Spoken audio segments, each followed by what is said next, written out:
Hi, welcome to the show. And today we're going to talk about the arts. And we're also going to talk about the economic impact the arts have in our county. And we have a very qualified individual with us today to talk about that. She is excited to bring to us the results of a 3-year study that she has worked on.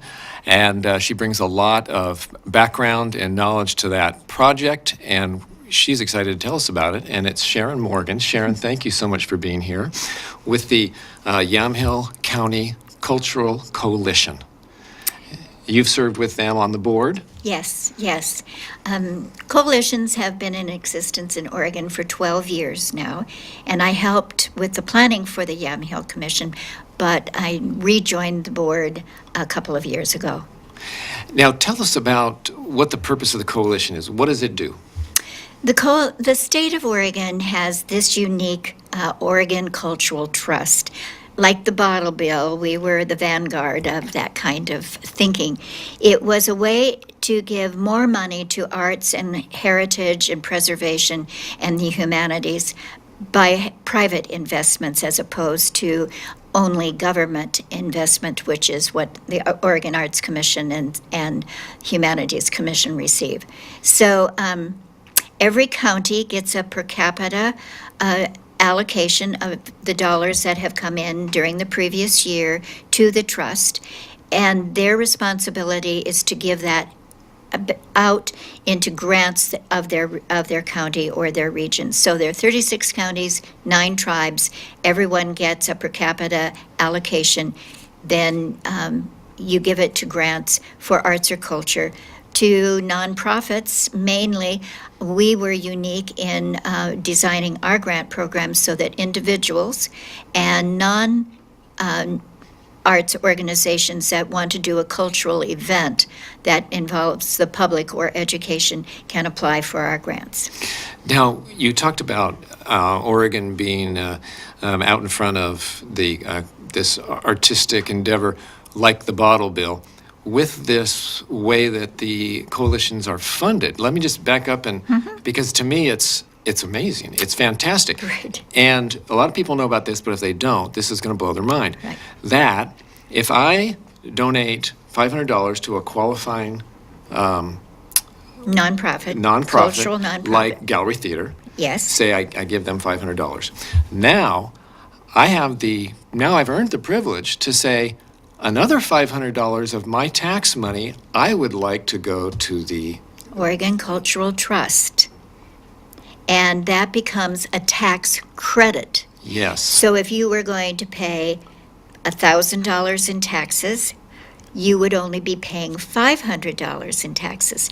You would make your check to the Oregon Cultural Trust sometime before the end of December. But when April comes around, and by the 15th you have to pay your state taxes, yes, you would be paying $500 less. So I've paid my $500 to Gallery Theater. I write a $500 check to the Oregon Cultural Trust, and my tax bill is reduced by $500. Right. So it ends up costing me that $500 I gave to Gallery Theater in the first place, but it's channeled another $500 into the arts, which Right. our county gets a large piece of. We get approximately $18,000 back from the Oregon Cultural Trust to give to grants for arts and cultural events in Yamhill County. And that's one of the things that the board does, Right. that you serve on, is review those competitive applications, grant applications. Yes. Can you give us some examples of organizations you funded? Well, we've funded Gallery Theater. We've funded the Chehalem Cultural Center, but we've also funded the Folklorica dancers from Newburgh High School. We've funded a special program for autism to do some drumming, and that was not a cultural organization, but an individual who really knew the program and knew that this would be an effective way to bring socialization to a group of youngsters who are sometimes isolated. So over the years, we've funded dance, music, historical kinds of things. The Sheridan Museum of History has digitalized all of the collection of old newspapers that they had when Sheridan had a newspaper, a weekly newspaper, and they were moldering and not going to hold up, and so we gave them a grant to digitalize that. So it's about the arts and about history and heritage. Let's break that down a little bit more. You have these symbols on your website, and they each symbolize an area that you support. And the wine bottle and wine glass is Epicurean, and people kind of blink their eyes when you say that. Yes. It's just a fancy word for food and food-related items. okay. We're very clear in terms of the inventory that we're in the process of gathering input, or I say populating the inventory. We're not including all of the wineries and the vineyards and the tasting rooms and the restaurants because they have their own guides.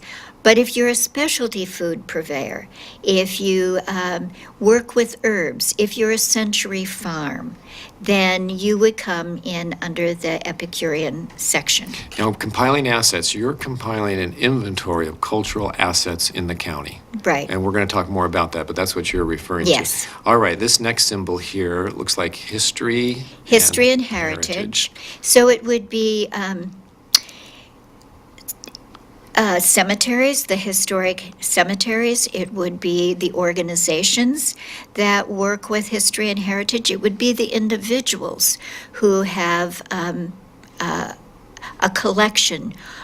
Maybe it's a collection of photographs from across the years in Yamhill County.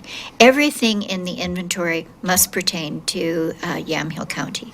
So if I had, maybe there was a cemetery that hadn't been well researched, and I came to the coalition and I said, I would like some money for these supplies to inventory and research what this cemetery, Yes. what is here, then maybe that's something you would consider for a grant under Yes. that, under history and heritage. Yes. Okay. Next one here, I see a pencil and a paper, literary. Literary and humanities. Now, the humanities is just such a broad subject. Almost anything can fit under humanities, but we have a number of writers of all kinds of writing, and people who have done editing or are doing editing. So anything that pertains to literature or the humanities, that's we also want to know who those people are, who those organizations, and who those events and workshops are. The intent is to create an inventory that people can go to and be able to network, to connect with other people who have the same interests. If a school teacher, a classroom teacher, wants to find a resource to bring in to somebody to talk to the class, that's part of it. It's also if I had a daughter who was getting married and I wanted to have a mariachi band play at the wedding, I could go online to the website, Yamhill County Cultural's Coalition website, and under music, I could, on the drop-down menu, would be able to find ethnic music or groups, small musical groups, and I could look for a mariachi band, and I could call them up or email them and say, I would like to hire you. So the project that this is part of is arts, culture, and prosperity. And the prosperity part is making it easier for people who would like to hire or commission art and cultural work or to engage them in some way would be able to do that. And so that would increase some income for artists and culture bearers. But also, as the arts industry strengthens within itself, the networking will help develop some new avenues for employment and sales for the arts community, including increased ticket sales for those organizations like the theaters who sell tickets to their events. So this is like an arts yellow pages. This is a place to go to find That's out. a good term for it. For example, I have a friend, some friends, Valerie Blaha and Jamie Korf. They're in a band. Are they assets in there? Do you know if they're there? If they're Well, not, maybe I should mention that they should fill out a form and Absolutely. get their band. Absolutely. Okay. And Valerie is also a piano teacher. And so she would be in there also as a teacher. So that it's a very comprehensive inventory. Yeah. Lots of categories. But people listening now might think, well, I know if I'm an artist, I have a friend that maybe would want to be Yes. listed as an asset here. Yes. And should be, okay. And you can self-identify as a professional or skilled non-pro. I mean, maybe you do some quilting, and if somebody really wanted to buy a quilt, you'd sell it to them, but that's not what you're doing it for. And possibly you just taken up an interest in learning to play the ukulele.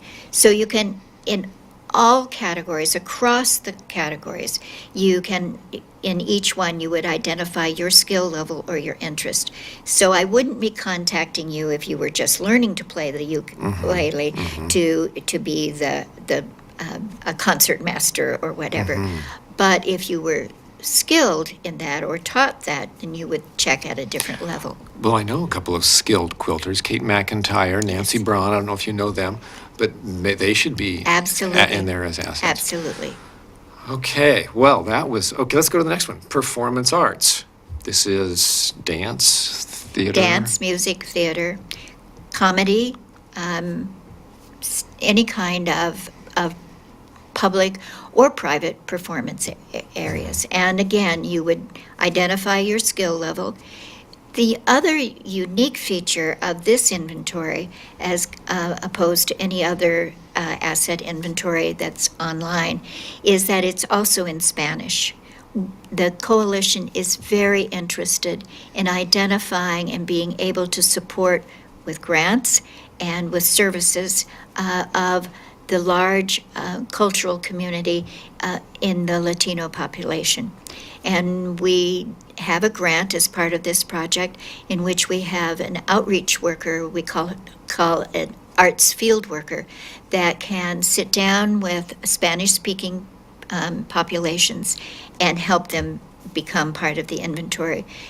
We also have a protocol so that if there's any question about their state of residency, it does not have to be posted online. So it's not a resource for anyone looking for information about Latinos other than their artistic ability. Okay. So if someone was maybe a drama teacher, I like to teach improv. I have these credentials. You would list. Absolutely. They would go to the website, yamhillcountyculture.org.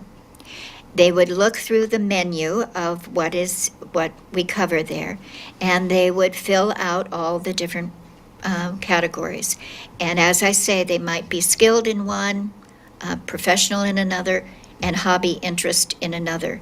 And so they would hopefully, we will have the inventory well populated with a variety of people so that if you're looking for a professional, you can do that very easily. If you're wanting to learn something, you can find a teacher. And if you are just interested in poking around and finding out who else is doing something interesting.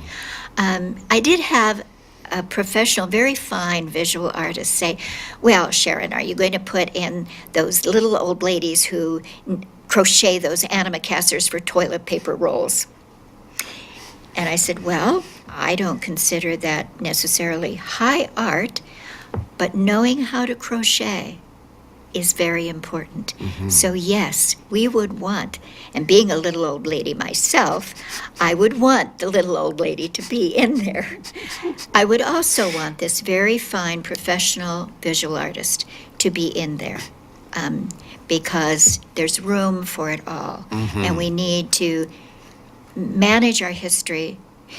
One of the things we talk about culture bearers, I was doing some work in Willamina, and there were 3 people in this group who talked about all the history and lore about a pond, Hamilton Pond, that's located near Willamina.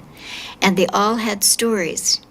They're not going to write the stories and put it in the inventory, but they can identify themselves as culture bearers of history.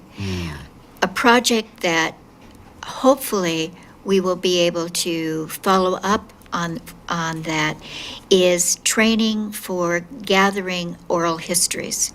And so those stories, such as the pond in Willamina, will be captured by someone who knows the protocol for getting an oral history.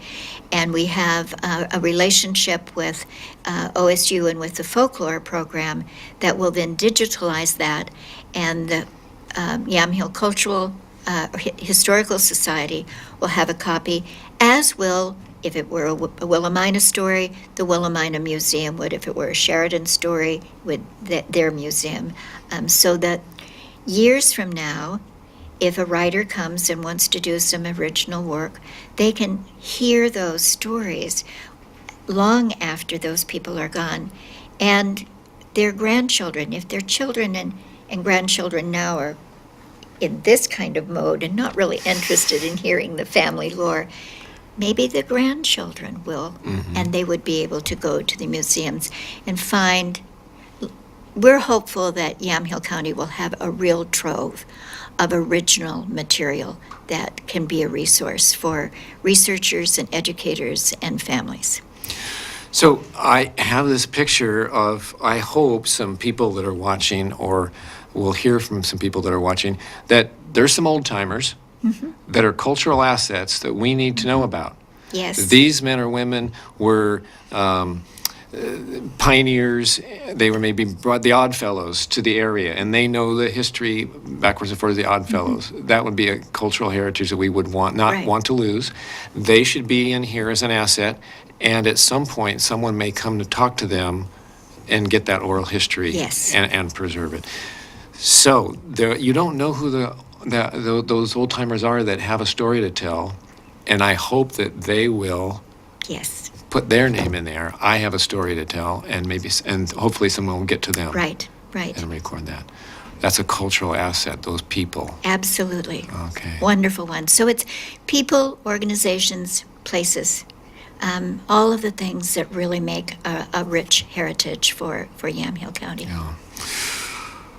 Well, that was performing arts. Let's see. There's I see a palette. Visual arts. Must be. That is painting, Painting, sculpting. sculpture, anything that you can see that you create. It's also, there is a category in each of these facets. You may not be an artist, but you have a business that displays art. So there's a place in here for you to say, yes, I invite artists to bring me their portfolio, and I will schedule them for a month's of showing art. Restaurants do that? Yes. Okay. Yes. And there's some restaurants that employ musicians. So we want that to be there, because that's a way in which an artist that's looking for an exhibition or a musician that's looking for a gig could go to Radish in Carlton and audition for them or give them a tape of their work, and maybe they would get on the schedule. Well, Sharon, we've been talking about the various categories that you are searching out to find those people that are in those categories to put in this inventory of our cultural assets. And I think the next thing we're going to talk about, I've heard we've been talking about it already, and that is you'll often say someone might be looking to hire, or someone might be looking to be hired.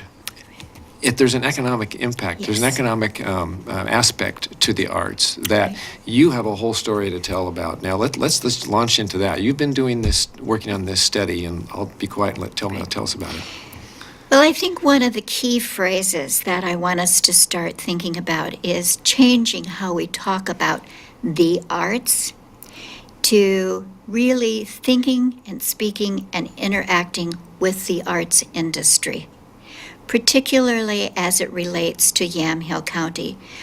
The coalition was invited by the Oregon Arts Commission to participate in a national study that's offered by Americans for the Arts, which is based in Washington, D.C.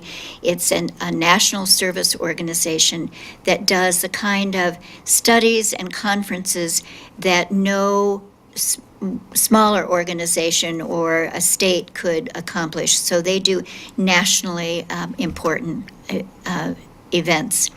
And the economic impact study that we participated in is the fifth one of its kind. And it's the first time that the state of Oregon, the Oregon Arts Commission, has encouraged and even paid half the fee for 13 sites in Oregon to participate. It's a year-long study. The participants must identify all of the nonprofits or nonprofit-like culture-providing organizations in their county, and so information is gathered from participating organizations about what they spend in Yamhill County to accomplish their program or product. So it's not their overall budget, but their expenditures in the county. The second part of it, the participating organization is required to gather a minimum of audience intercept surveys. And those surveys do not identify by name, only by zip code, an audience participant. There is a series of questions about why they are attending this arts event, if they would have gone someplace else if that event had not been part of it, if they're here just to visit family and happen to go to that arts event. It also includes their level of education and their age level in broad ranges, and the broad range of salaries of their household income. All of those figures then the coalition had to work with across the county. Every community was contacted, and every community had at least one participant. And then Americans for the Arts works with Georgia Tech, and a very sophisticated algorithm puts in all that data and not only the data that's given, but they also look in each community, what is the flow of dollars in that community from other industries. So they use federal figures, the Chamber of Commerce figures, a host of those kinds of research organizations. They compared the arts and culture dollars with 533 other organizations, non-arts businesses and industries in Yamhill County. And that gives, it's called an input-output, I have to look at the word to be sure I say it right, econometric is the system that Georgia Tech's use. When we got the report back for the year 2015, which we were doing this in 2016, but the fiscal year for 2015 was what organizations could report on, I was really stunned. At the level of spending by the arts and cultural organizations. Yes. And the audience, and Yes. those audiences. What the economic impact of the nonprofit art sector in Yamhill County is almost $45 million for the year 2015. $44,970,477 to be exact. Wow. And you said, I think we talked earlier, you said this is a conservative number. It's a very conservative number. It does not include individual artists' income. And we know there are many who sell their paintings, who have commissioned sculptures, who are musicians This that is are paid. nonprofit. So it's not individual artists, nor is it the for-profit sector. Any of the galleries, the frame shops, if you sell supplies, if you sell records, if you're in any way associated with any kind of commercial thing, it does not include that. Plus, I was able to identify 79 organizations that qualified under the guidelines of the project, and 53 of them participated. So it's an extremely conservative figure in terms of what the actual dollars, the economic impact on the county is. And how did this, study was done in other counties? It was done. It was done in 13 sites, several cities, and 2 regions. Southern Oregon combined several of its counties, and as did Central Oregon, Round Bend, and those counties. But How did Yamhill County compare? Have we got culture?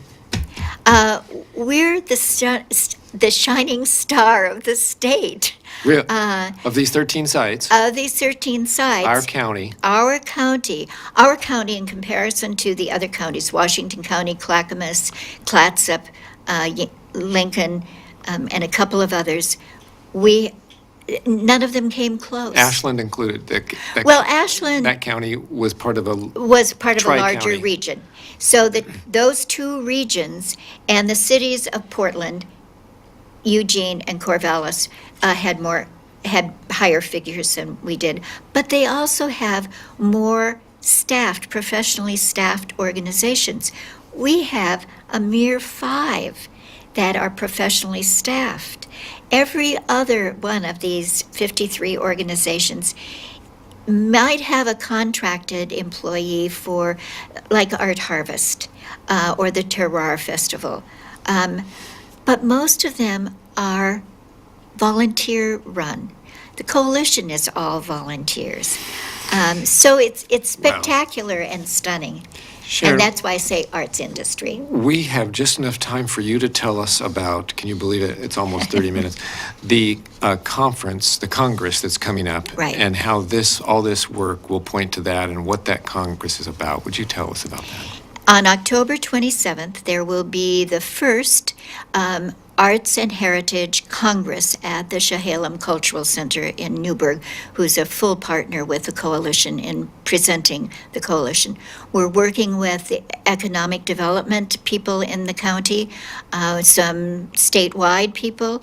It will be a cross-sector think tank about how we can really leverage what we know now about the arts industry, but how it can work collaboratively with all the business and civic things for the goals that we want to see our county in terms of not only prosperity financially, but livability and sustainable kind of quality of life issues. Talk to me about creativity. Why is that the watchword? When businesses are looking to relocate, a creative workforce is their most important aspect of what they look at, what a region would be able to offer if they move their place there. Then they look at education and they look at quality of life issues. Are there theaters? Is there music opportunities? Are there strong educational colleges or community colleges, opportunities for their families to enjoy? And so a creative workforce, people who can find solutions, work out of the normal, think what the next product or the best way to deal with social services is, all of those kinds of things. And so we really believe that the economic impact study gives us the leverage to invite people to come to a day-long conference and really explore some of those issues and connect as we have not connected across community from community, in the county, as well as industry to industry. And move forward using the cultural assets that we have to develop our economic base. Yes, Okay. yes. October 27th. October 27th. You'll be hearing more. Thank you for your work. As a volunteer for the Yamhill County Cultural Coalition, you've been tireless, and my heartfelt thanks for this work. It's very important. It is important. It's important because it represents so many people and so many possibilities. Thank you. Thank you.